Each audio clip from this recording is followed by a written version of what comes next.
We're going to fit it without the exhaust manifolds at this stage, but that engine is pretty much ready to go in. You also see here, so I'm not sure if this is fuel system or engine prep, but we've taken the ferrule off and then we can actually push new hose onto that fitting there. And it's best to do this before you do the plenum, or refit the plenum. I got it off. I don't want to know about your sex life, but we do it before the plenum, eh, Jace? You do it like that as well. Yes. It was quite successful. This will need to be secured. I think we'll get P-clamp down in here, or P-clamp down there, and a P-clamp there. You notice on the 3UZs along the side of the block, we've got an extra set of holes. That's how you can define a 3UZ over a 1UZ VVTi, which we have a 1UZ VVTi here. See, it doesn't have those back holes up in here.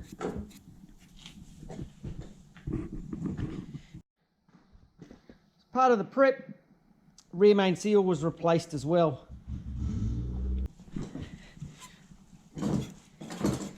I'll get Jasmine to put that little clamp on the back of that, eh? And that.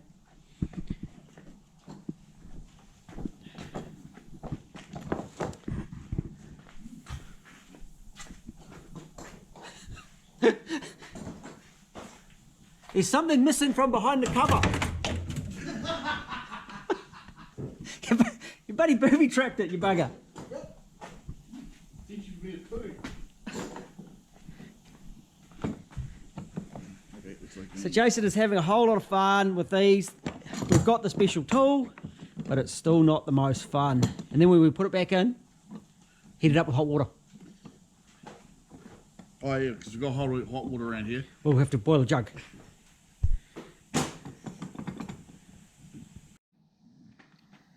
I'm not going to touch that, eh?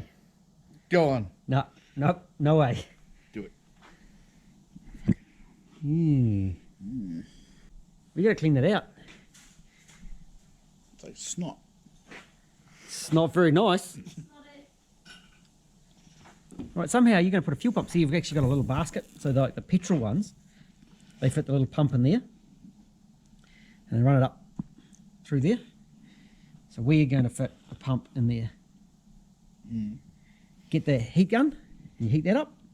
And you'll actually pop that basket off. And then you mount our pump in here. And it secures in there nicely. Job done. I might clean the snot out of the bottom of that as well.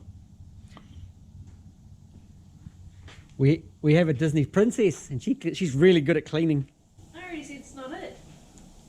You know that? Yeah, well.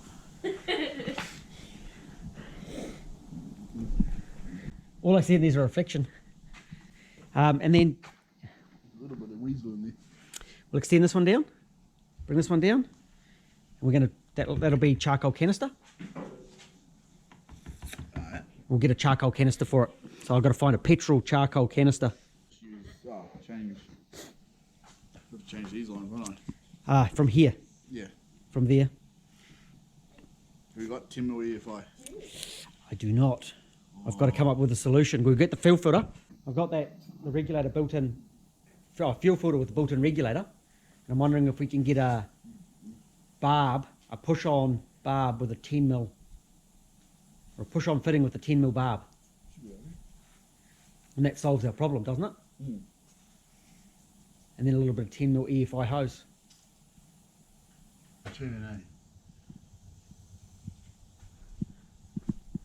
Normally I put the filter over in this area, so I normally convert. That's return. Yeah, I normally convert that to the forward, and that becomes the return. I mean, that becomes the charcoal canister when you go up into the engine bay. And of course, we can't put a fuel filter here because we've got an exhaust coming through there. These are sucky with the diesels and the lines. Petrol ones have got small lines. Or we get some petrol lines for it. While we're waiting for parts for the fuel tank and fuel lines to make it to become a petrol and a charcoal canister. I should have asked for the bracket for the charcoal canister too. So all this stuff here. This fella's doing a body lift. And you can see, no, he's not very good at sliding the shaft into the holes. You did it once. Yeah. Do we need to move the body? Do we need to like get in and manhandle the body over? Yeah, we do a little bit. It's just as it's come up, it's right. So you hold it and Jasmine pushes it in the hole. Why do I Yeah. have to push it in the hole? Well, you can do the pushing across if you want. How is it pushing? Okay, you got it? Just careful, don't get your hands caught. No. Oh, The spacer? the other bits in the home. So here's the spacer extender, and funny enough, it looks just like that one there, because it probably is. There's your nub. And there's a little nub of shaft. Oops. This is a spanner. Gravity took effect. You can actually make them if you want. Just grab a second-hand shaft and cut it off. That one was supplied with our kit, not the Flintstone engine conversion. Flintstone, the big horsepower. We put the big block in there. Yeah. Took the small block out, big block in.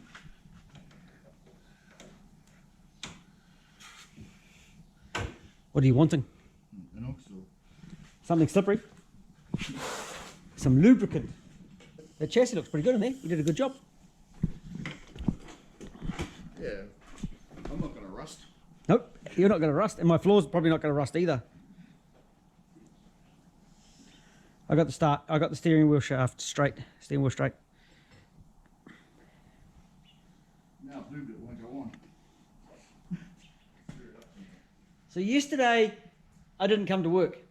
I had some other stuff to do, jet boats to set on fire, chaos to happen, a Datsun to play with, a supercharged Hilux to play with. And Jason came to work and did some stuff on his own. Though I don't think I did the update for last week at the end of the week where he took the body and he reduced the gravity and put it further up into the ear doing the body lift. It'd be harder for me to work on. And you're the taller of us. Yeah. So now, up here, your body lift mounts. That's under the tray, but that's the point. Right there. There's another one in there somewhere. Yeah, there it is. See, There's one over there. Pretty see it. apparently there's one over there, If you look through here, you'll see it. and there's some up here too, and up there. If you look through here, you'll see it.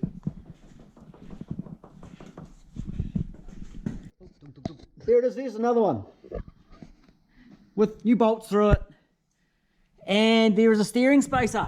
So there's the steering spacer, and they're actually pretty cool. In the past, I've made those steering spacers. I've just gone to the dismantler, got a standard shaft, cut it off, piece of spline, another the joiner, piece of spline to another joiner. It got longer, worked really well. But this kit came with all that stuff in it, so it saved us that time. And whilst it cost a little bit of money, it saved time having to go make one. This did need a little bit of a tweak. It was a bit tight in the shaft, but Jason's got a grinder and he knows how to use it. Well, that didn't come out right, eh? Not that kind of grinder, different grinder. Angle grinder, angle grinder. And then he did this to us. Like there wasn't an engine, but now there's an engine. So there's a bell housing fitted. In there is the hydraulic release bearing. How'd you go on fitting the hydraulic release bearing? Like same as the last one. Bolted it in. And it was that easy, Yeah. pretty much. I was hoping to get footage of it, and I didn't, because I wasn't here. And I had the GoPro, and he couldn't take it on a GoPro that wasn't here. With the engine sitting in place, we're whipping along, making up some engine mounts, and sort of locating it, working out where stuff is. He has stripped a whole lot of crap out of the engine bay. So Under the table. oh, under the table. Under the table. What do we got? Oh, yeah. Cooler. That was off the 3UZ, I think. Oh, they're off this one. They were 3UZ? These ones. These ones are heater hoses, heater lines in the wrong place, some fuel lines, brake booster line. Clutch. Clutch. The clutch dampener. It's a dampener. Oh, dampener. It's a dampener. And there's an engine sitting in the hole, securely mounted on some blocks of wood. We will be using our universal mount kit just to put into place some bits of cut steel that I use for all my mounts, and it works really well. It's something I've just developed over the last 10 years, so I can make mounts fast and effectively, and they look really good and they last really well, and comply with all our legal requirements over here in New Zealand. And Jason's presently working on the gearbox mount. We're going to lift the gearbox. So he's whipped up this engine mount, this little extension mount here. As you can see, he's got a piece of 5mm steel there, and 5mm steel there, and this little pissy ass piece of steel in here. What? How's the cert going to go with that? I think it'll be fine once I'm finished. That's right. Actually, it's not going to be very well because we've got a gas welder. You make enough gas yourself. Wrong sort of gas. So, Jason just got a couple of little spaces in there. We're lifting we've done a body lift of about 50mm. We're going to lift the box up to try and match that or close to it. It's probably going to work at about 45mm of lift on the box. So we've just put the cut bits of steel in. We'll put that little pissy ass bit of steel in there and we'll tack it in place, and then it can come out and be fabricated on the bench. And that little bit of steel will just stay there. It'll just be welded in as part of the mount. And it's a simple way of doing it, especially when I've done some where I've got different angles or the boxes move forward or back with different models. And I do that same technique with all of them. And once you take it out again, on the bench it's much easier to work than in the car. What that means also is we maintain our driveline angle. And that's not about having this bit pointing to that bit. It's nothing to do with that. It's having this bit on a plane. So if I took that plane there and I got a bit of string on through the crankshaft, through the gearbox shaft, down back here, down here, that it would sit up here like this. And my finger, if you imagine it, has to be parallel to the diff. So this and the imaginary driveline angle up here have to be parallel. And if we do that, then the drive shaft works properly. And there's some really good videos online on drive shaft angles on how to set that up correctly.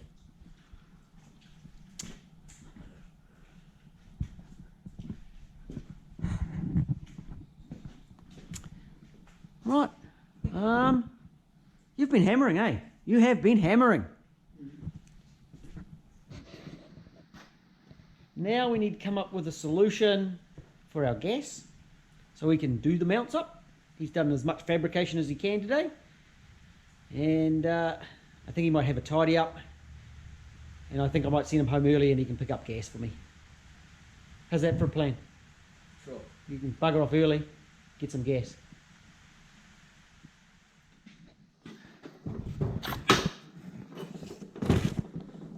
Oh, we have a rebuilt power steer pump. Now it's going to be really important for us to run a cooler because this pump is little and they overheat when you get out in the paddock and do donuts.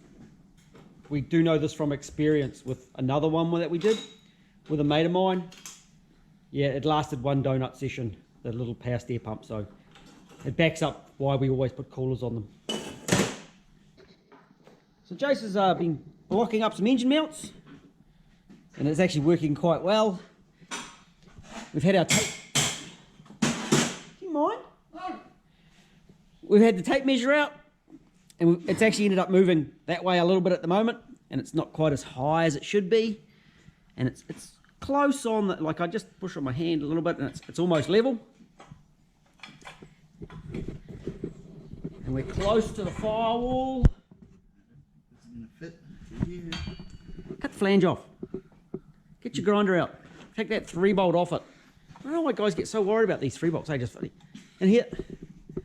Yeah. Oh, just yeah, just chuck it.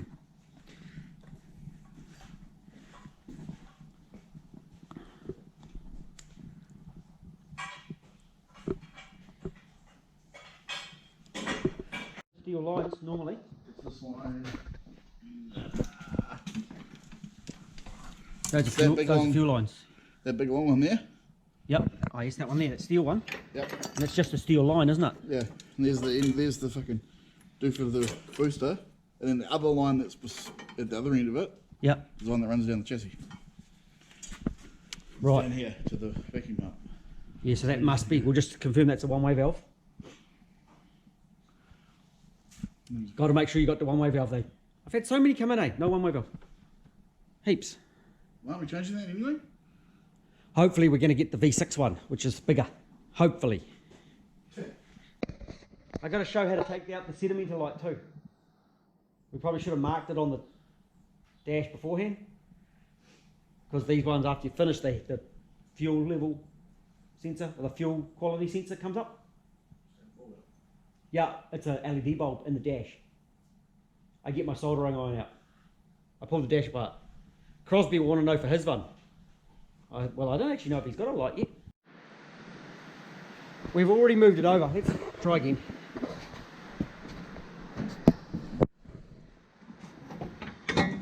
I got it back.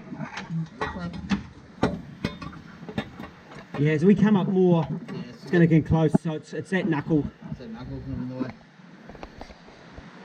Oh, picture of fits. Standard one fits. How'd you come?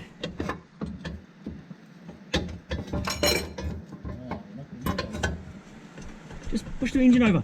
Is that better? They went in much easier than they're coming out. Oh, and there's inner guards to make too. On my way. Just fucking push the engine.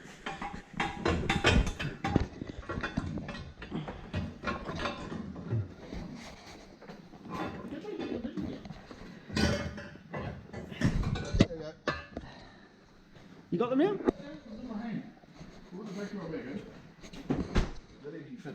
They don't fit. No. No. Nope. No. No es bueno.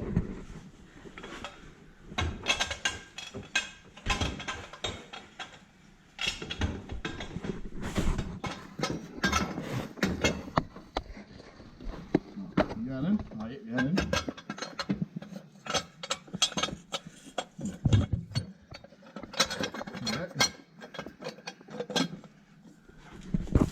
Might need to move the ABS line. Maybe a bit close. Oh, ABS or airbag? Airbag? This one? That ABS. Yes. Airbag down here. The airbag sensor's in the front.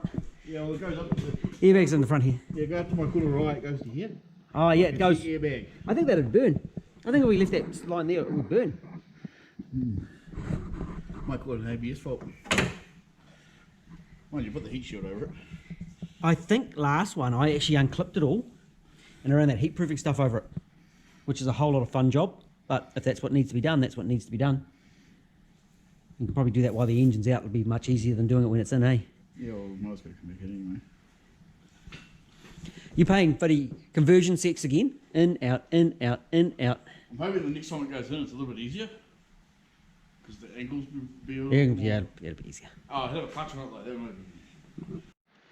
One thing I learnt from years ago was make sure that your gearbox mount is done up tight before you set up the engine. Because years and years ago we put an engine in, we had the gearbox mount and we hadn't done the bolts up all the way, and 5 mils of difference at the back of the gearbox makes a shed load of difference at the engine, and it just stuffed everything up. That's why we've made up that little mount at the back. They actually effectively moved the engine back about 5 millimeters. That's packed it nicely into the firewall, and it's looks really good in there. Radiators ordered today, getting a thicker core manual one, which costs more than the auto one for some reason. And we're going to run the standard 3UZ headers on it.